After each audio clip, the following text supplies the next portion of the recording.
Welcome to the Salmon Runs YouTube. Enjoy the video. You'll start by powering the Nothing Earbuds Pro 2 and readying your phone. First, charge the case and both earbuds to at least 50% so pairing is stable. Once done, install the Nothing X app for firmware and controls.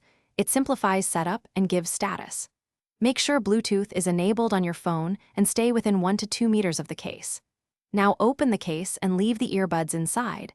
That action initiates the device's pairing readiness. You need to put the earbuds into pairing mode. This is the critical middle step. Open the case lid and press, and hold the small pairing button for 3 to 5 seconds until the LED flashes white. That indicates active Bluetooth pairing.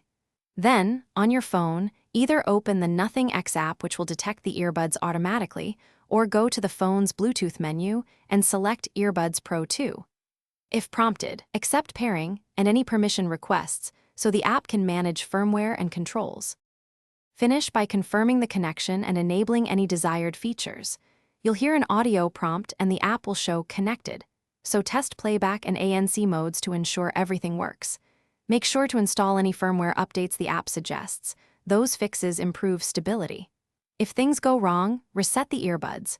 Open the case and hold the pairing button for about 15 seconds until LEDs flash differently, then repeat pairing. If that fails, try restarting your phone and retrying these steps. Thanks for watching. Consider subscribing if we helped you.